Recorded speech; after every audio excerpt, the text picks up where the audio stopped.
राष्ट्रपति ट्रंप ने थाईलैंड और कंबोडिया, इजराइल और ईरान, रवांडा और कॉन्गो, भारत और पाकिस्तान, सर्बिया और कोसोवो, मिस्र और इथोपिया के बीच हुई जंग को खत्म कराया है। औसत तौर पे देखा जाए तो उन्होंने हर महीने एक शांति समझौता कराया। समय आ गया है कि उन्हें नोबेल पीस प्राइज से सम्मानित किया जाए। It's well past time that President Trump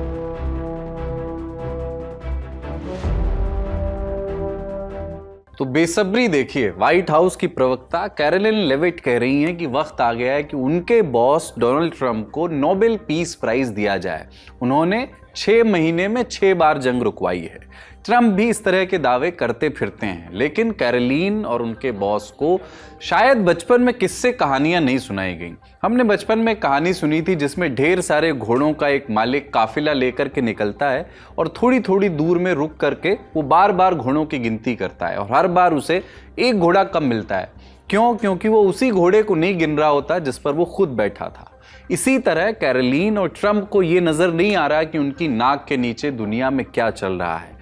Donald Trump ने दुनिया में कितनी जंगें रुकवाई हैं पता नहीं, लेकिन ये बात तय है कि उन्होंने दुनिया में एक नई जंग शुरू की है और इस जंग का असर करोड़ों लोगों पर पड़ सकता है। 31 जुलाई को उन्होंने करीब 92 देशों पर हमला किया। आज शो में हम आपको अमेरिका के इसी यूनिलैटरल एग्रेशन की कहानी सुनाएंगे, दिखाएंगे कि कहां किसकी संप्रभुता का कितना उल्लंघन हुआ, किसे कितना नुकसान हो रहा है, कौन लड़ रहा है, किसे झुका दिया गया है और अमेरिका के इस जंग का मकसद क्या है। नमस्ते, मेरा नाम कुलदीप है और आप देख रहे हैं लल्लन टॉप का अंतर्राष्ट्रीय प्रसंगों से जुड़ा रोजाना का कार्यक्रम दुनियादारी। Brought to you by Bajaj Freedom Sensoryne K and Sharda University. दुनिया की पहली सीएनजी मोटरसाइकिल बजाज फ्रीडम, आजादी आगे बढ़ने की। अफ्रीकी महाद्वीप में एक देश है लेसोथो, पूरी तरह से साउथ अफ्रीका से घिरा हुआ, पहाड़ों में बसा हुआ है, जमीन बहुत कम है। इस तरह से समझिए कि आप राजस्थान में 11 लेसोथो फिट कर सकते हैं। लेसोथो में उगाने लायक खेत भी ना के बराबर हैं, बाकी संसाधन भी गिने चुने हैं, इसलिए हजारों लोग दशकों से साउथ अफ्रीका जाकर के काम ढूंढते हैं। जो रह जाते हैं उनके लिए कपड़े का व्यापार रोजगार का सबसे बड़ा जरिया है। अप्रैल 2025 से पहले इस देश में कपड़ों की बड़ी बड़ी फैक्ट्रीज हुआ करती थी जिनमें हजारों औरतें काम करती थी।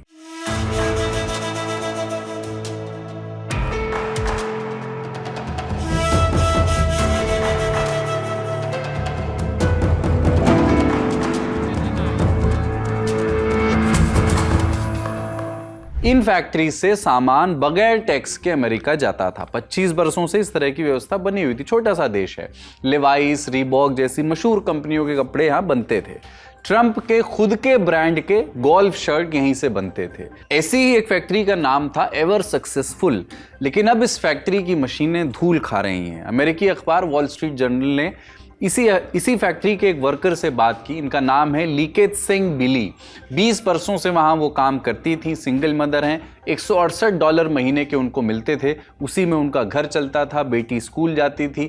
फिर एक दिन अचानक ऑर्डर आने बंद हो गए। कहा गया कि टैक्स बढ़ेगा, इसलिए डर बहुत ज़्यादा है। फैक्ट्री ने कहा कि नो वर्क नो पे। लीकेत सिंह घर लौट आई बिना तनख्वाह के। अब चूल्हा कभी जलता है कभी नहीं जलता। बेटी फिर स्कूल जाएगी पर कैसे पैसे नहीं हैं। SLS और पैराबेन गॉन, तो उसका करंट ऑन। What then? इसके पोटेशियम आयंस करी टूथ का करंट गॉन, लाइफ का करंट ऑन। और तकलीफ सिर्फ इतनी नहीं है, लीकेत सिंह HIV पॉजिटिव भी हैं। लेसोथो में हर 5 में से 1 एडल्ट HIV संक्रमित है। अब तक लोगों को अमेरिकी मदद से दवाइयाँ मिलती थी, हर साल 6 महीने की दवा मिलती थी, अब सिर्फ 3 महीने की मिल रही है। ऐसी ही कई और कहानियां हैं। न्यूयॉर्क टाइम्स ने एक फैक्ट्री में काम करने वाली औरत से बात की जिसने रोजगार के अलग अलग तरीके ट्राई करने के बाद प्रोस्टिट्यूशन की तरफ कदम बढ़ा लिया। आजकल लेसोथो में फैक्ट्रीज के बाहर औरतों की भीड़ लगती है कि शायद एक दिन का काम मिल जाए। हमने इसकी उम्मीद नहीं की थी। ये जैसे बिजली बन के गिरा, हम सब सन्न रह गए। साफ बात है, अफ्रीका उनके बिना भी जिंदा रह सकता है। डॉलर वो अपने पास रखे, खनिज हमारे पास रहे। बस ये सब कुछ डोनाल्ड ट्रंप के एक फैसले की वजह से हो रहा है। अप्रैल 2025 में ट्रंप ने कहा था कि मैं एक ऐसे देश पर टैरिफ लगाऊंगा जिसका किसी ने नाम तक नहीं सुना। ये कहते हुए उन्होंने लेसोथो पर 50% टैरिफ लगा दिया। हालांकि आखिर में वो अब चिकन आउट कर गए हैं और अब टैरिफ सिर्फ 15% है, पर इस बीच डर 100% पहुंच चुका था और इस वजह से फैक्ट्रीज और उनका बिजनेस तबाह हो गया। लेसोथो में ट्रंप के ट्रेड अटैक का इतना ज़्यादा असर दिखा क्योंकि लेसोथो एक छोटा सा मुल्क था। ऐसा ही असर बड़े देशों में भी हो सकता है, लेकिन हमें इतना साफ शायद वो दिखे नहीं। ये लेसोथो की कहानी थी। Where the software engineer meets the cool UI UX designer, the world comes together at Sharda University. करीब 120 दिन पहले ट्रंप ने रेसिप्रोकल टैरिफ का ऐलान किया था। तब उनकी टीम का कहना था कि वो 90 देशों से ट्रेड डील साइन कर लेंगे, लेकिन ऐसा हुआ नहीं और अब ट्रंप फिर से टैरिफ आलाप पर लौट आए हैं। 31 जुलाई को उन्होंने अमेरिका की नई ट्रेड पॉलिसी लॉन्च की।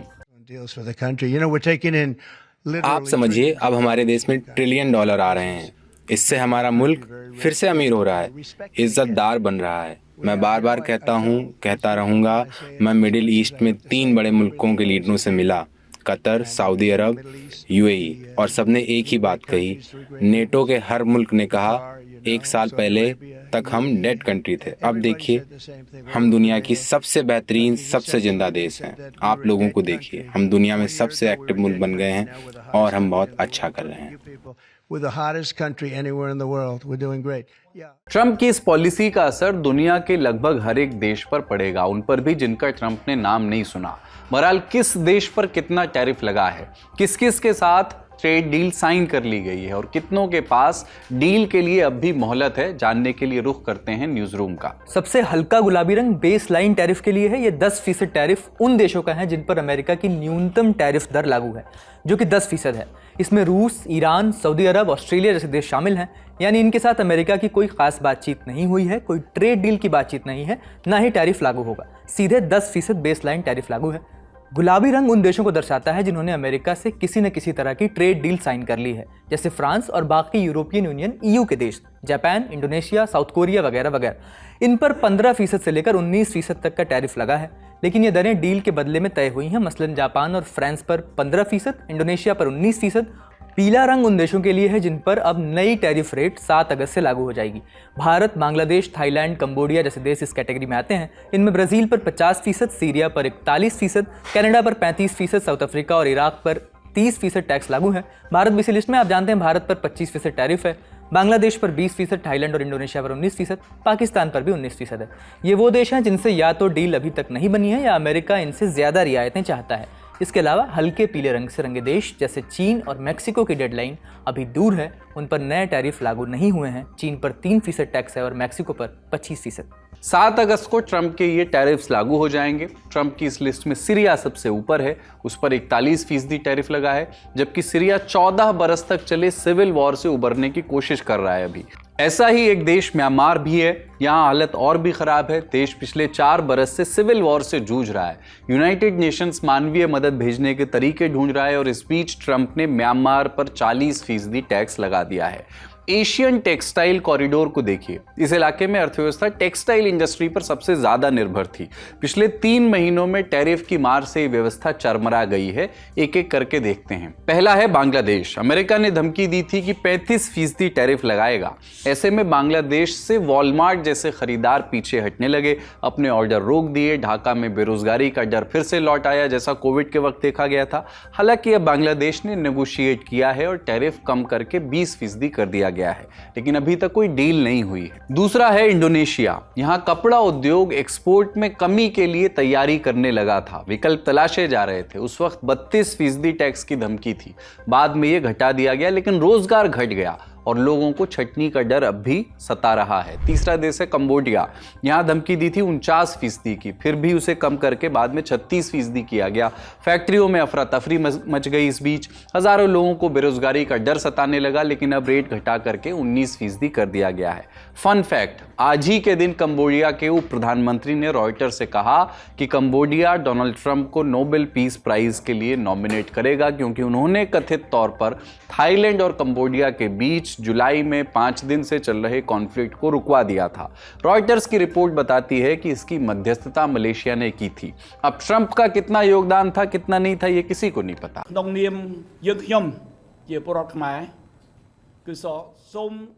कंबोडिया की जनता की ओर से हम राष्ट्रपति का शुक्रिया अदा करते हैं। उन्हें प्रेसिडेंट ऑफ पीस कहकर सम्मानित करते हैं। हमारी अपील है कि राष्ट्रपति डोनाल्ड ट्रंप को नोबेल शांति पुरस्कार दिया जाए। लेकिन इतना तय है कि ट्रंप को खुश करना है तो नोबेल प्राइज की बात कर लो। ऐसा ही हमें पाकिस्तान के केस में भी दिखने को मिल रहा है। पाकिस्तान पर पूरे साउथ एशिया में कंबोडिया, थाईलैंड और इंडोनेशिया के साथ सबसे कम 19% टैरिफ लगा है। ज़्यादातर देशों में ट्रंप टैरिफ लगाते हुए ट्रेड डील तो चाहते ही हैं, उसके साथ साथ डायरेक्टली इनडायरेक्टली कई और डिमांड्स भी रखते हैं। भारत का ही केस देखें तो ट्रंप ने खुद कहा है कि टैरिफ के पीछे वजह सिर्फ ट्रेड नहीं है बल्कि भारत की ब्रिक्स सदस्यता भी है और रूस से भारत का व्यापार भी है। ब्रिक्स के ही एक और सदस्य ब्राजील पर 50% टैक्स लगाते हुए पूर्व राष्ट्रपति हायर बोल्सोनारो का जिक्र कर दिया, जिन पर तख्ता पलट की साजिश रचने का आरोप है। इसके अलावा ट्रंप ने कनाडा पर टैक्स 25% से बढ़ाकर 35% कर दिया। ये तुरंत लागू होगा, बाकियों को 1 हफ्ते की मोहलत मिलेगी। कनाडा की गाड़ियों पर 25% टैक्स पहले से ही उन्होंने लगाया हुआ है।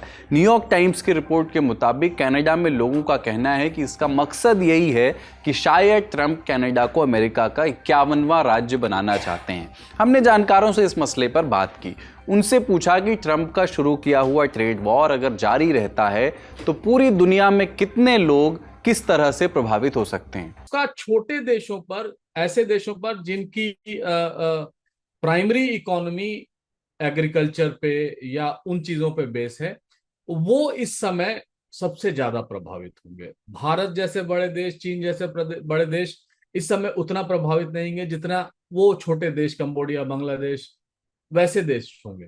लेकिन इसका असर पूरी दुनिया पे पड़ेगा। एक तरह का, जैसे भारत पर उन्होंने बहुत ज्यादा टैरिफ लगा दिया है, अप्रत्याशित टैरिफ है जो भारत भी एक्सपेक्ट नहीं कर रहा था, तो भारत में भी इस हमारी इकोनॉमी पर इस टैरिफ पॉलिसी का असर पड़ेगा। अच्छा, ट्रंप का असल मकसद क्या है? सीरिया और म्यांमार जैसे कॉन्फ्लिक्ट रिडन देशों पर टैरिफ लगा करके वो हासिल क्या करना चाहते हैं? सवाल म्यांमार, अमेरिका के लिए सवाल इस समय म्यांमार या रवांडा, बुरुंडी या लेसोथो नहीं है। उनके लिए ट्रंप के हिसाब से पूरी दुनिया में जो भी टैरिफ व्यवस्था है उसमें परिवर्तन करना, तो उसमें ही म्यांमार आ रहा है, उसमें भी रवांडा आ रहा होगा, उसमें ही लेसोथो आ रहा होगा।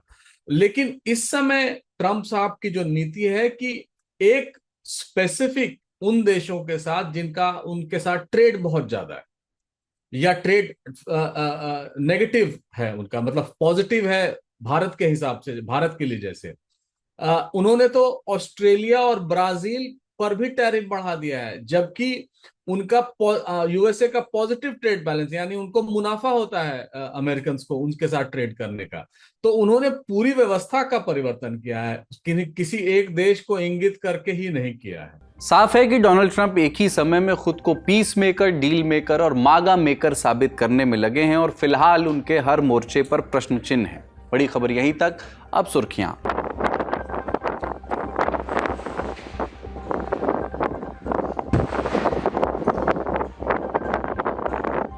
इजराइल ने 31 जुलाई को लेबनान के चरमपंथी समूह हिजबुल्लाह के कई ठिकानों पर हवाई हमले किए। इजराइल के रक्षा मंत्री इजराइल कात्स ने कहा कि हिजबुल्लाह के सबसे बड़े मिसाइल प्रोडक्शन साइट को निशाना बनाया गया है। अगर वो हथियार बनाना जारी रखेंगे तो आगे भी इसी तरह जवाब दिया जाएगा। कुल मिलाकर इजराइल का कहना है कि हिजबुल्लाह हथियार बनाकर के सैन्य क्षमता बढ़ा रहा है, जो सीज फायर समझौते का उल्लंघन है। इजराइल ने लेबनान में बेका घाटी और बेलबेक नाम के क्षेत्रों पर 7 हवाई हमले किए। इसके अलावा दक्षिणी लेबनान के घाजिये इलाके पर भी हमले हुए। ये वो इलाके हैं जहां हिजबुल्लाह की मजबूत पकड़ रही है। इस हमले से पहले लेबनान के राष्ट्रपति जोसेफ ऑन ने हिजबुल्लाह से सेना को हथियार सौंपने की अपील की थी। हमारी सबसे अहम मांग है कि पूरा लेबनान, उसकी जमीन, उस पर सिर्फ लेबनानी सरकार का अधिकार हो। हर हथियारबंद गुट, चाहे वो हिजबुल्लाह हो या कोई और, उनसे हथियार ले लिए जाएं और ये सब कुछ सेना को सौंपा जाए। वहीं हिजबुल्लाह चीफ नईम कासिम का कहना है कि हथियार तब तक नहीं डाले जाएंगे जब तक इजराइल पूरी तरह लेबनान की सीमा से बाहर न निकल जाए। हम दबाव में नहीं झुकेंगे। वो हमें ब्लैकमेल करते हैं, कहते हैं पैसा तभी मिलेगा जब हम अपने हथियार किसे दें। इजराइल को हम नहीं देंगे। और सुन लीजिए, आज जो भी हथियार छोड़ने की बात कर रहा है, चाहे अंदर से हो या बाहर से, अरब हो या कोई और, वो इजराइल के एजेंडे की मदद कर रहा है। उसका नाम कुछ भी हो, शक्ल कुछ भी हो, मकसद वही है। इजराइल और गजा के बीच तनाव शुरू होने के बाद इस जंग में हिजबुल्लाह की एंट्री हुई थी। हिजबुल्लाह ने हमास के समर्थन में इजराइल पर हमले किए थे। नवंबर 2024 में दोनों के बीच युद्ध विराम हुआ, लेकिन इजराइल लेबनान पर हवाई हमले करता रहा है। उसने साफ कहा है कि जब तक हिजबुल्लाह पूरी तरह हथियार नहीं डालता, हमले बंद नहीं होंगे। अगली सुर्खी रूस यूक्रेन जंग से है। यूक्रेन के राष्ट्रपति व्लादिमीर ज़ेलेंस्की ने दुनिया भर में सहयोगी देशों से रूस में सत्ता परिवर्तन कराने की अपील की है। मुझे यकीन है कि रूस को रोका जा सकता है। जंग शुरू उसी ने की है, खत्म भी उसी से करवाई जा सकती है। लेकिन अगर दुनिया ने रूस का निज़ाम बदलने की कोशिश नहीं की, तो जंग के बाद भी मॉस्को अपने पड़ोसियों को अस्थिर करता रहेगा। इससे पहले 30 जुलाई को रात भर रूस ने यूक्रेन पर हवाई हमले किए थे। 16 लोगों की मौत की खबर आई, 2 बच्चे भी इसमें शामिल थे। लेकिन आज 1 अगस्त को बचाव कर्मियों को मलबे से 10 शव मिले हैं। इनमें 2 साल का बच्चा भी शामिल है। अमेरिकी राष्ट्रपति डोनाल्ड ट्रंप ने इसे बेहद घटिया काम बताया है। ये जो हो रहा है घिनौना है, बिल्कुल घिनौना। ये बाइडेन की जंग है, मेरी नहीं। लेकिन मैं इसे रुकवाने की पूरी कोशिश करूंगा। मुझे अफसोस है, रूस जो कर रहा है, बहुत सारे रूसी मर रहे हैं, और हाँ, यूक्रेनी भी मर रहे हैं। अमेरिका इस जंग में सीधे शामिल नहीं है और होना भी नहीं चाहिए। और हाँ, मैंने नेटो से डील करवाई है। हम जो भी भेजते हैं, मिसाइल या गोला बारूद, उसका पैसा नेटो देता है। हम उस जंग पर कुछ खर्च नहीं कर रहे। लेकिन इतना कहूंगा, ये जंग रुकनी चाहिए। ये एक शर्म की बात है। इससे इतर रूस ने यूक्रेन के पूर्वी इलाके में चासिव यार शहर पर कब्जा करने का दावा किया है। एक वीडियो भी सामने आया है। इलाके में रूसी सैनिक झंडा लहराते हुए दिख रहे हैं। राष्ट्रपति ज़ेलेंस्की ने इसे भ्रामक सूचना करार दिया। चासिव यार एक ऐसा शहर है जहां जंगल, झरने, पहाड़ियां और अलग अलग तरह की इमारतें हैं। सैन्य जानकार मानते हैं कि इन्हीं वजहों से यूक्रेन को यहां पकड़ बनाने में मदद मिलती है। अगर रूस के कब्जे का दावा सच साबित होता है तो उसे पूर्वी यूक्रेन में बढ़त मिलेगी। दोनों देशों के बीच यहां पिछले साल अप्रैल से ही लड़ाई जारी है।